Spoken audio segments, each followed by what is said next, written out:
Hi, this is MIcornus, Phokane, the leader and the founder of Church Governance Solutions. Today I want to deal with drafting a constitution of a church.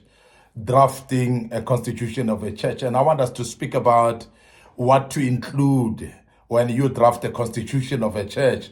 This is very important because there are many churches that are operating without constitutions, and that's the reason that you get so numerous problems that are not solvable. And many of the people are actually having breakaways of their churches and clashes and conflicts in churches, mainly because there is no clear constitution that the church is having. So it's very important that we discuss this topic. And there are many of you who might actually be sitting back and saying, I've just started a church, I've got no constitution. And I just want to advise you that as Church Governance Solutions, we are able as well to assist you in drafting a constitution for your church. So you can actually connect with us by our inbox on our social media platforms and so on. We'll be able to assist you because it's very important to speak about constitutions of a church. The first thing that you need to remember to include when you're drafting a constitution of a church is issues regarding the leadership structure. Issues regarding the leadership structure. So in other words, you must be having a clear structure of leadership that you want to put up and understand that our leadership will run from this particular structure, whereby you will have maybe a senior pastor there who becomes automatically maybe a chairperson of the church, or rather you want to run by having a chairperson separate from the leader. So that must be in the constitution. It must be decided in advance what type of a structure that you want to operate in, because if it is not in the constitution, then you are going to confuse each other. And you're going to have a problem as well if, say, one of the leaders, maybe the main leader, which is the visionary, is deceased. You're going to have a problem if you don't have a constitution in place that puts up the structure on how it should be operating. Some of the leaders that you might actually look at is actually to see how you incorporate the pastor's wife maybe in the leadership. If the pastor's wife need to, by default, to be in the leadership, that must be in the constitution.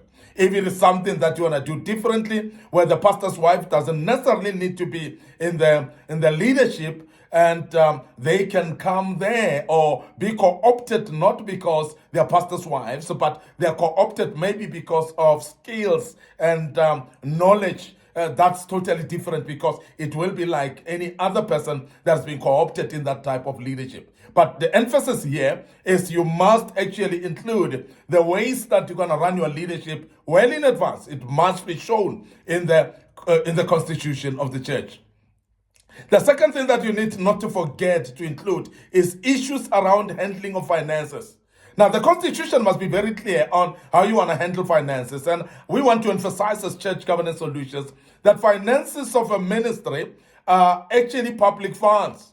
And they must be managed as such, because if it's public funds, then there must be a structure of governance. There must be a way of outlining how you're handling those public funds as well, under which system you want to handle them, and when are you going to have your reports, when are you going to report back to the people about the finances, and also maybe just a practical and operational methods of how do you then raise funds, and when you raise funds as well, how do you manage them?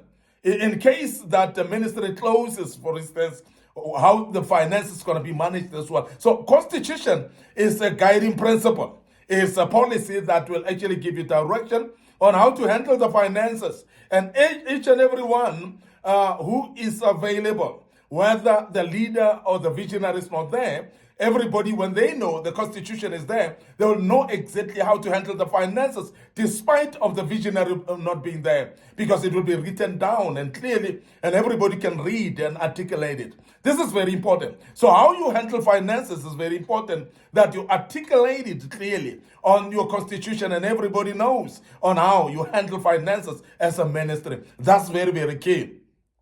The other thing that you need to look at to put in your constitution is succession plan in case of the death of the visionary.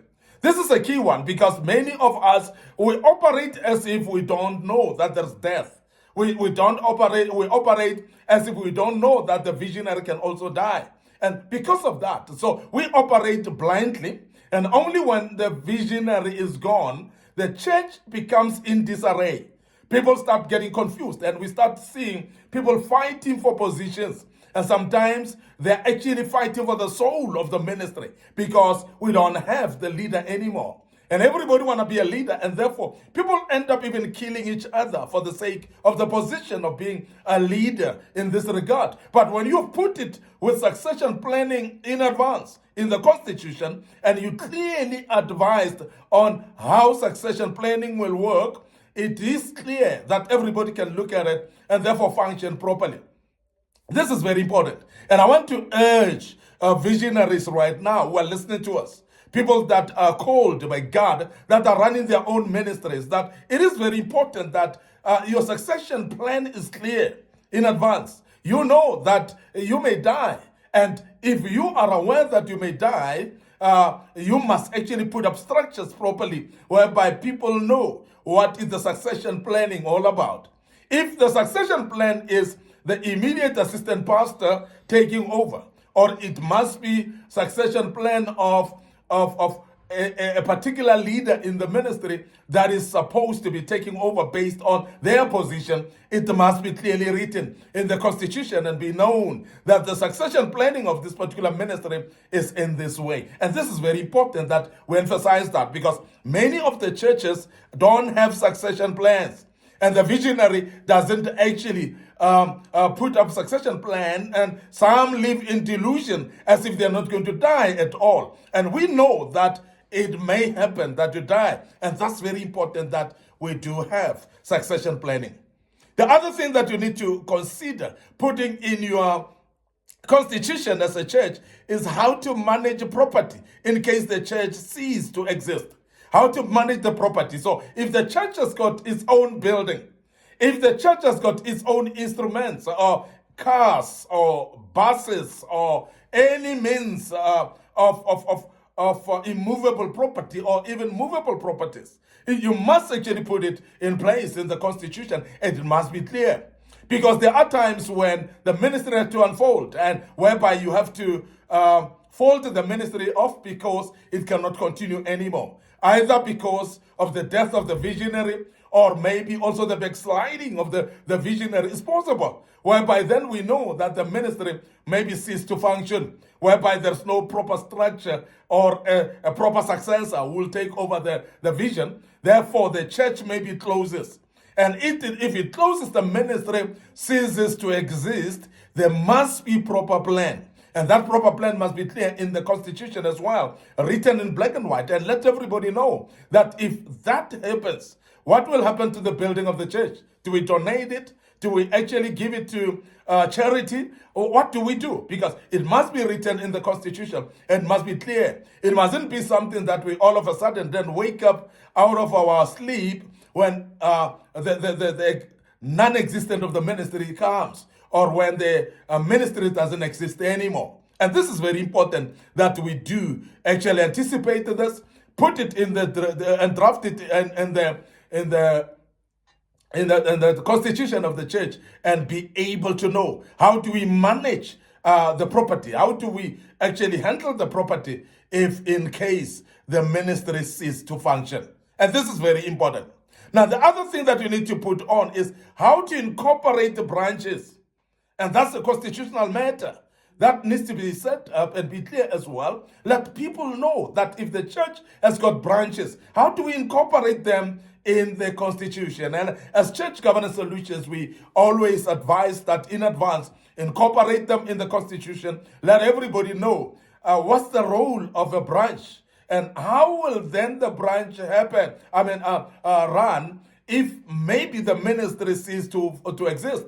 And does the branch continue if the branch also closes when the main ministry is ceasing to exist?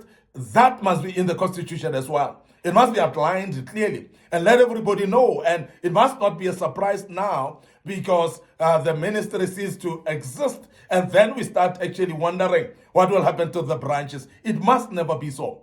Even as we have mentioned earlier, that if, say, the visionary deceased, get deceased, we must be able to know what will happen to the branches as well. The role of those branches. We speak about the role of those preachers or ministers that have been allocated to the vision, to the outlying branches of the church. How do they get incorporated in the main church? How do they get involved? What is their role actually? So that must be clear in the constitution as well, that we know the role of the branches.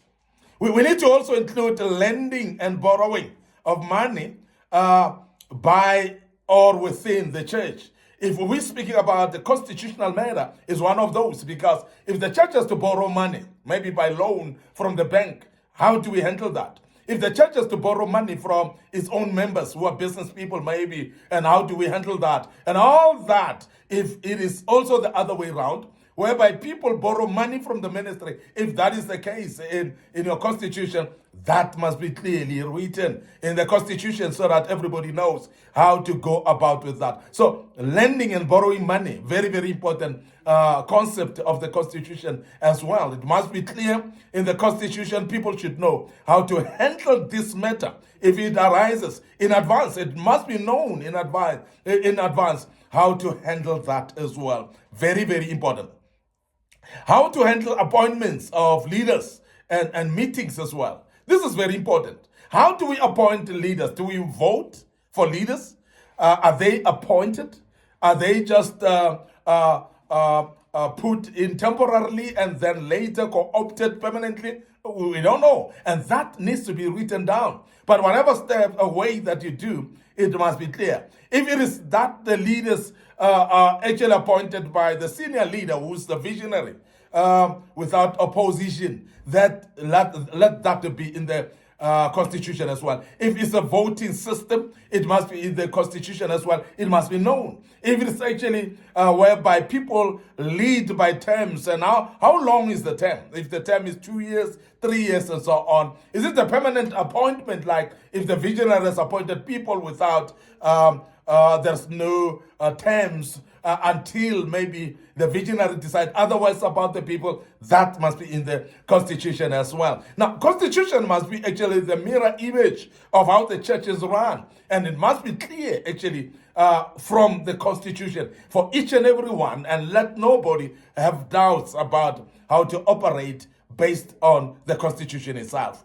We must also mention that in the constitution, you must put clear guidelines regarding statement of faith, and please to guard against changes in doctrine, to guard against also deception along the way, because if you don't put in the clear mandate of the statement of faith, it's going to be problematic, whereby people can change doctrine along the way and nothing is said by the constitution. So that's very important, and I hope that we covered quite key factors that need to be included in constitution. It may not be all, but these are the key things that you should actually look at. As we have mentioned earlier, that if you want assistance, maybe with constitution for your own church, we can be able to assist you as well. We want to end up here today. Your host, MIcornus Phokane. I'm the leader and the founder of Church Governance Solutions. I want to refer you to our social media platforms. Of course, our Facebook page is Church Governance Solutions. And my personal Facebook page, MIcornus Phokane, you may find us there as well. Remember our YouTube channel, Young Men Empowerment Forum. So subscribe to our YouTube. Make sure that you click notification button as well. Don't forget our TikTok account as well, under MIcornus Phokane. So please follow us there. Share these platforms with your loved ones, those that are interested in listening to us. And I believe this will be of a great help for them as well. Allow us, until we meet again with another topic, to say cheers for now.